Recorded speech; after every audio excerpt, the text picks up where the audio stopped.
Where to start? I'm currently en route to court because the man my wife was having an affair with is suing me, even though I found him in my own home. I'm 29 and my wife is 27. The whole saga began when I got a call from an unknown number, and the stranger on the other end dropped the bombshell that my wife was cheating on me. This guy claimed that his co-worker had been boasting about all the women he'd been with, including a married woman he was currently seeing. He'd been showing off pictures of this woman on Facebook to him and some other colleagues. He remembered her name, looked her up on Facebook, and confirmed that she was indeed my wife, so he decided to give me a heads up. My work phone number is listed on my Facebook account, so he gave me a ring. I was on the road that day, driving from Houston to Baton Rouge to service a client's equipment. I was jamming out to my music when a call from an unknown number came through. I didn't recognize the number, but being in sales, I make it a point to answer every call. I assumed it was just another client, so I picked up the phone, and here's how the conversation unfolded. Me: "Hi there, this is Mr. James from XYZ Company." Stranger: "Is this Mr. James?" Me: "Yes, it's Mr. James speaking. What can I do for you?" Stranger: "Is your wife named Kate?" Me: Who's asking?" Stranger: "Just hear me out. I've got some crucial information about your wife.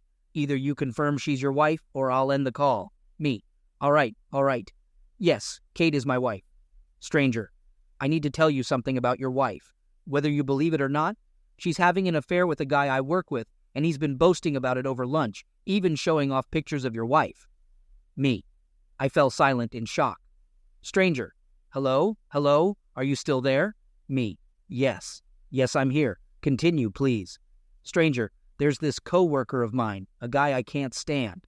He was bragging at lunch about how he's been with your wife. As a married man myself, I was disgusted. The details he shared were incredibly explicit and disturbing. The stranger continued, recounting an instance where my wife's lover was intimate with her and had her call me during their act. They carried on while she was on the phone with me, laughing behind my back. The stranger added, "I've been cheated on before, and I wouldn't wish that on anyone." I found a place to pull over on the side of the road, unsure if this was some sick joke or the real deal. The guy sounded genuinely upset and disturbed, so I felt inclined to take him seriously. Our phone conversation went on.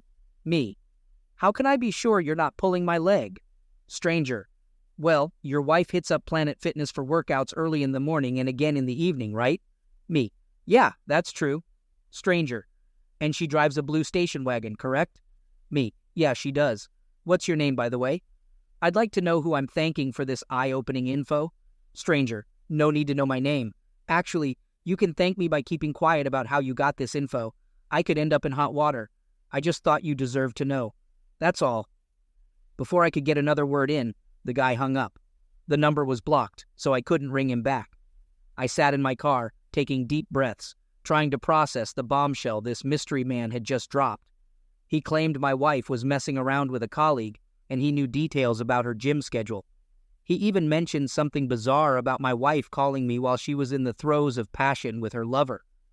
My wife had a health scare 6 months ago when a blood test revealed she was at risk for diabetes, gut issues, and hypertension. It really shook her up, so she made a major lifestyle overhaul, hitting the gym hard and making significant progress.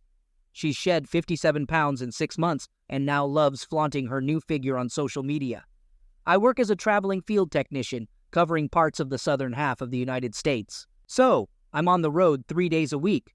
I've been at this gig for 3 years now, and it's really helped my wife and me climb out of debt.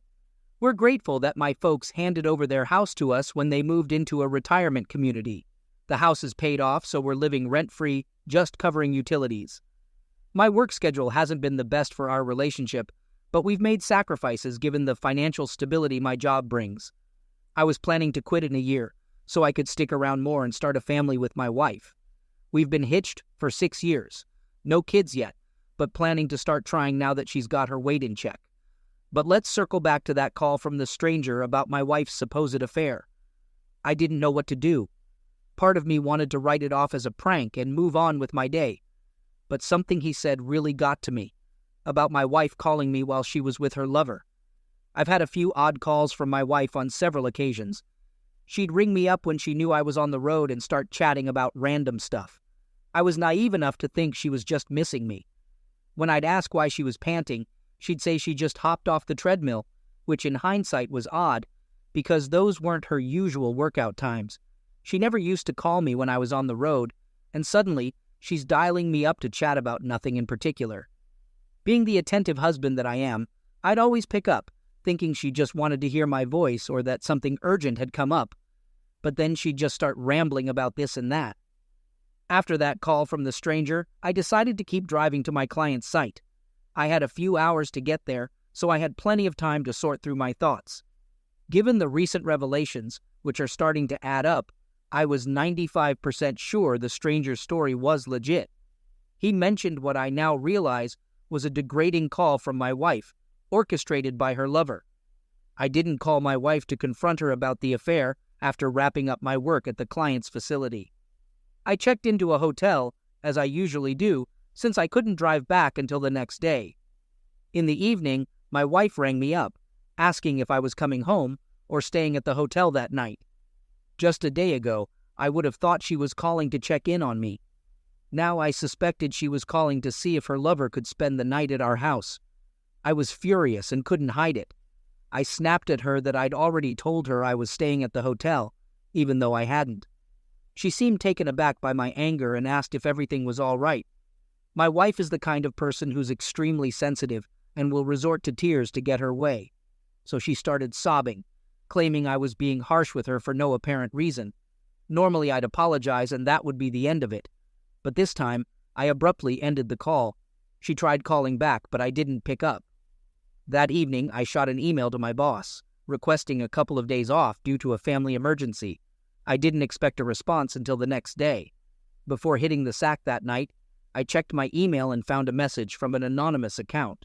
It contained a picture of a man with his name typed beneath it, and a note stating that this was the man my wife was involved with. The sender had also written down the name of the guy, the supposed lover. I looked up my wife's alleged paramour on Facebook. I found pictures of him working out at the gym, the same one my wife frequents. He also seemed to enjoy flaunting his car in his posts. It was one of my favorite models, my dream car in fact, a 1967 Chevrolet Corvette. The car was a rebuild, and at this point, I'd trade my unfaithful wife for that car in a heartbeat if he was game. This guy was getting under my skin. I was green with envy.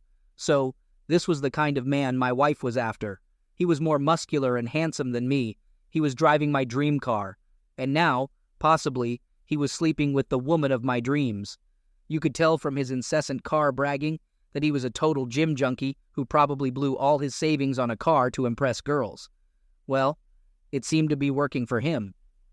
The next day, my boss couldn't approve my leave request because he couldn't find a replacement for me. So I had to drive to another client's location for work. My wife called me, and I was more composed this time. I told her I had a rough day, which was why I snapped at her. She was expecting an apology like always, but it never came. Eventually, I managed to get some time off work.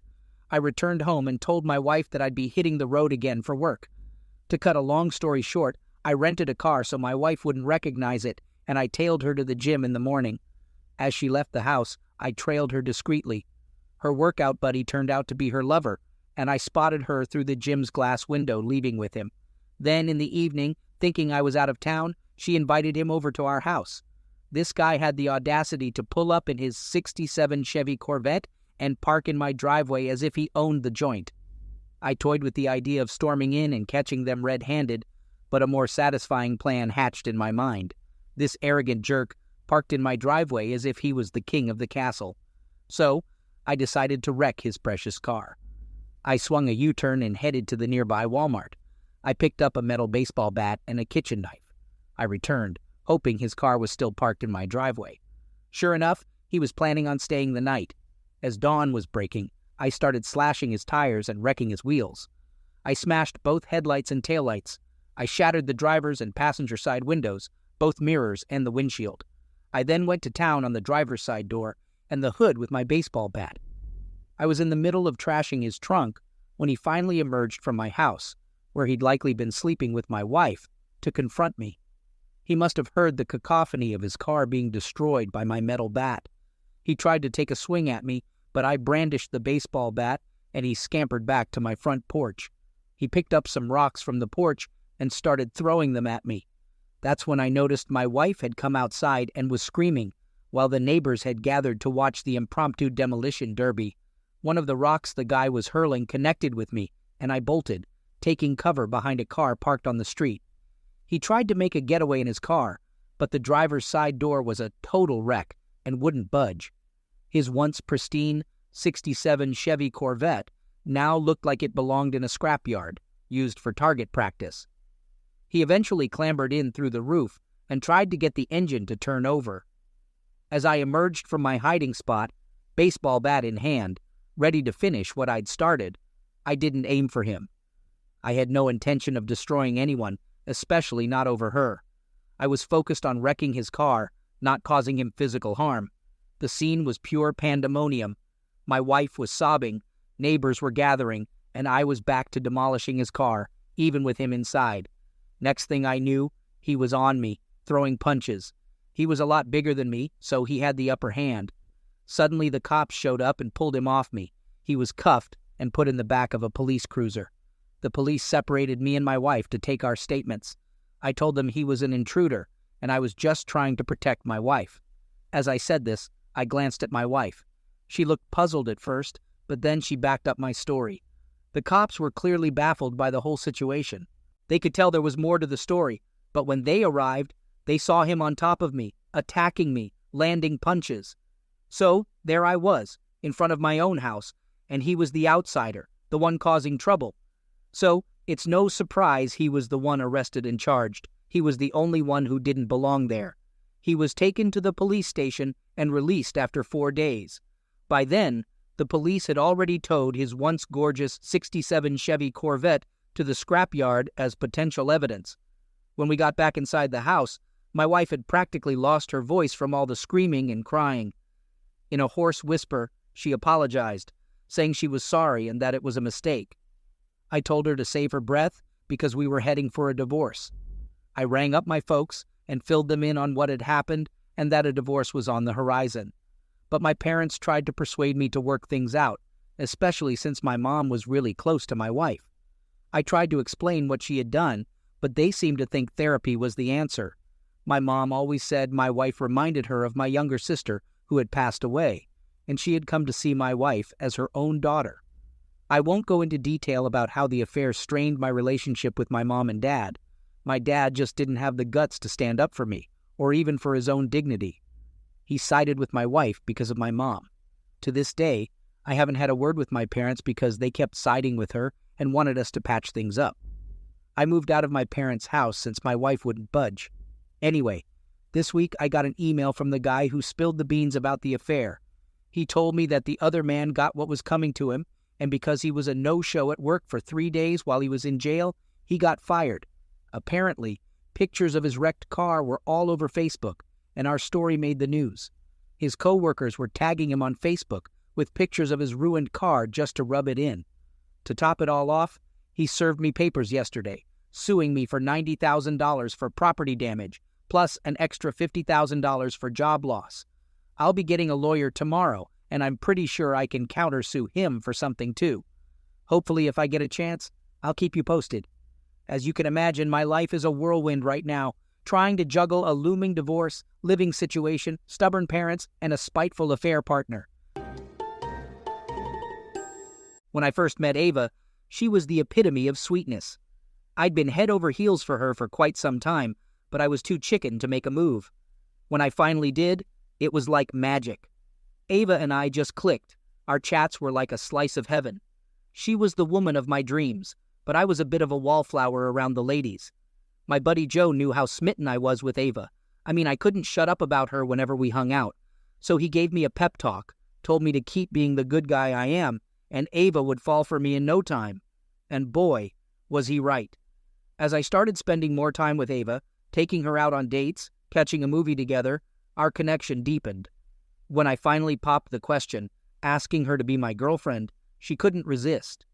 Back when Ava and I first met, we were working at different companies, and I was doing pretty well for myself financially. My Achilles heel was chatting up women.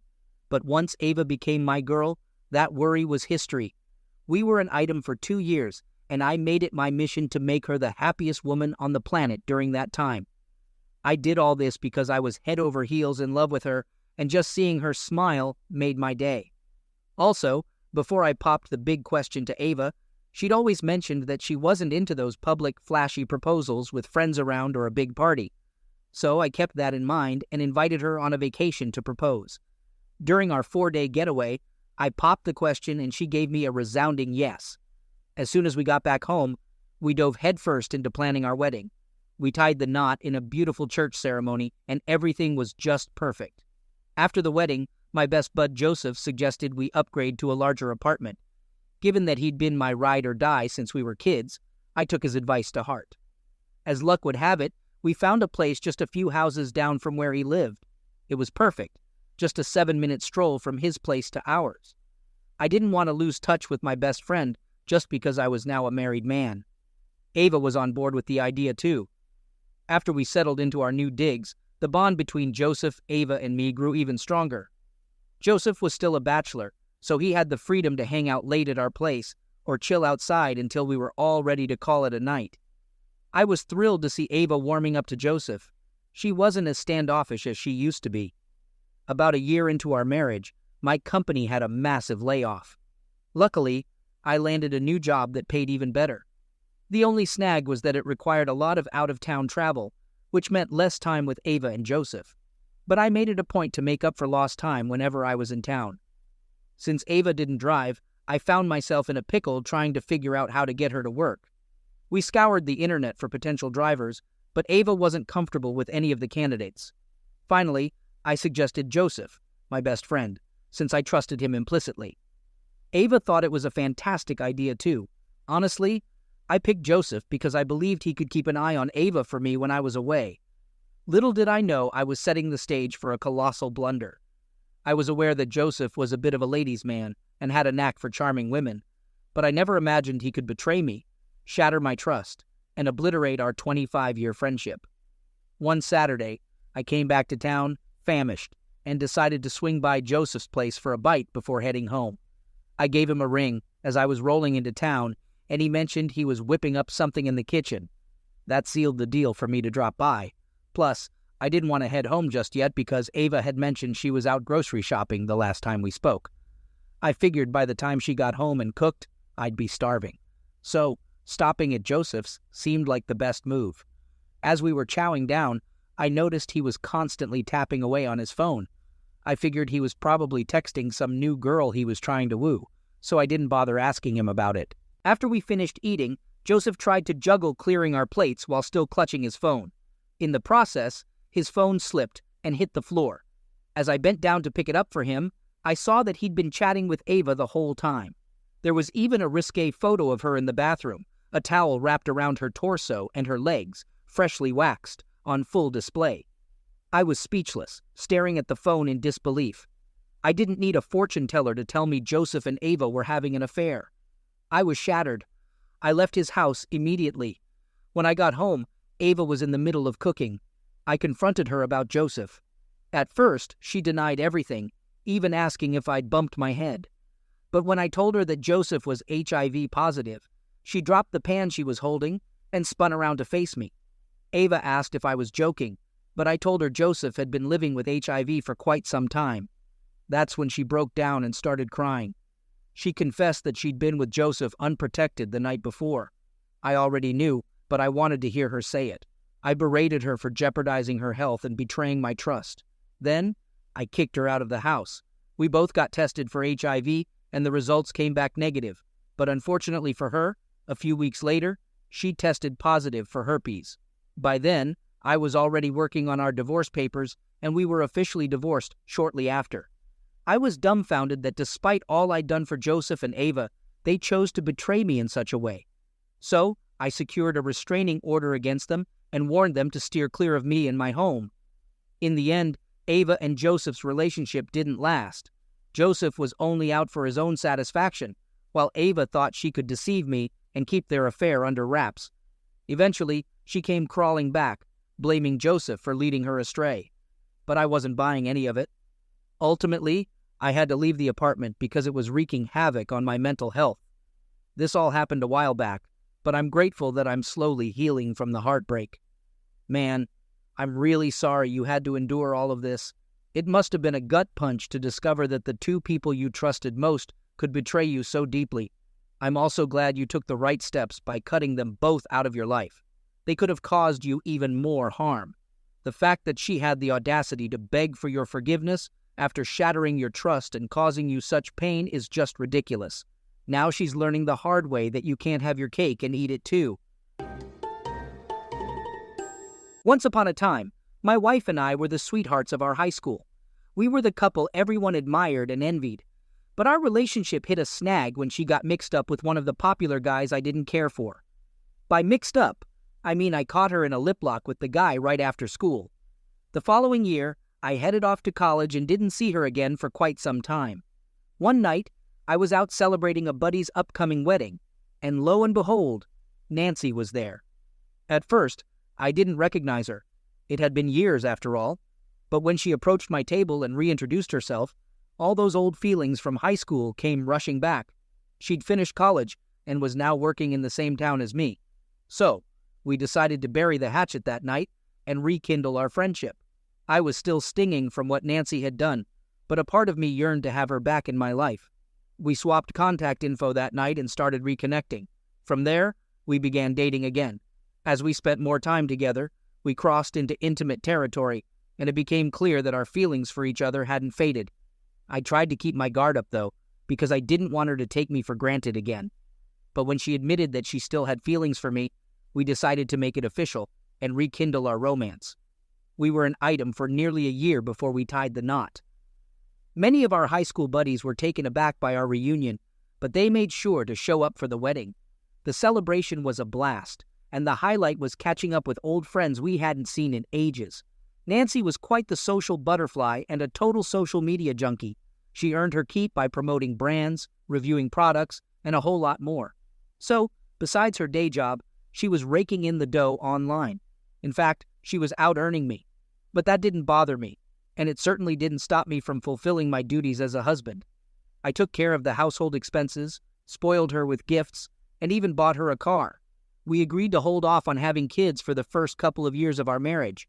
We wanted to make the most of our time together, reliving our teenage dreams. We'd always believed we'd end up together, and we did. I was a supportive husband, often stepping in to help create content for her Facebook page when she was swamped. Content creation came naturally to me, so I didn't mind her constant phone use, knowing it was part of her income stream. And when she was busy, I'd pitch in around the house, whip up a meal, do the grocery shopping, or, if we were both too tired to cook, I'd order takeout or we'd dine out. In my own unique way, I did everything within my power to ensure our marriage was enjoyable, comfortable, and that she still had the liberty to pursue her interests, just like she did before we tied the knot.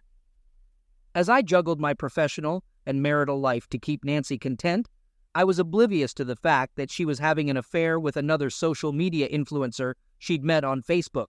The kicker was, she'd mentioned this guy a few times, talking about his massive follower count, but I just assumed she was keeping tabs on her competition. One day, on my day off, I was lounging at home when I received a call from a towing company saying they were towing my car. Confused, I asked for the location and headed over, only to find out it was actually my wife's car. The company had contacted me since the car was registered in my name. I was dumbfounded to see her car there because her office was just a 30-minute drive from our house, while this location was an hour away. It didn't make sense since she was supposed to be at work at that time. I scanned the area for any signs of a women's boutique or a nail salon, but there were none in sight. She hadn't mentioned anything about going shopping when she left the house that morning. As I was trying to sort things out with the tow truck guys, I spotted my wife coming around a corner, her arm snugly wrapped around the waist of the influencer guy. The moment she caught sight of me, she gasped, clearly shocked to see her car being towed. My heart sank as their body language made it painfully obvious that they were more than just friends. Without waiting for an explanation, I started recording them on my phone. The guy kept stammering, "Sir, this isn't what it looks like. We were just hanging out. She's all yours." He seemed embarrassed as more and more people started to take notice. In a fit of anger and disappointment, I shouted at them, asking Nancy if she needed to sleep around to boost her influencer status. She didn't respond, just started crying as her car was towed away. I got in my car and drove off, leaving her behind. In my rearview mirror, I could see her arguing with the guy, but I knew our relationship was over. When I got home, I uploaded the video I'd taken to her Facebook page, tagging the other influencer. I knew the post would eventually be taken down, but not before a lot of people had seen and commented on it. When she finally came home, she tried to plead with me, but it was too late. I had already packed up her belongings and left them by the door. I told her to grab her stuff and get out, and she did. She clearly had a thing for high-profile guys, so she was free to go live that life. We ended up getting a divorce not long after. I kicked myself for being so naive. I had overlooked the warning signs, thinking she must have changed. But Nancy was always going to be Nancy. The fallout from our divorce hit her influencer career hard. Many of her clients terminated their contracts with her, and the influencer guy cut ties with her for damaging his reputation. But she got what she deserved. I've moved on now, and I've learned my lesson about ignoring red flags. Op, you were an incredible husband, and yet your ex-wife failed to appreciate your efforts to make her life comfortable. Not all men are as considerate as you, but she took what she had for granted. I'm glad you didn't let her back into your life. She would have just continued to hurt you. It's almost unbelievable that she cheated on you within the first year of marriage. I agree with you that she got what she deserved, and you've successfully extricated yourself from a toxic relationship. I'm confident you won't overlook red flags in the future. I wish you all the best.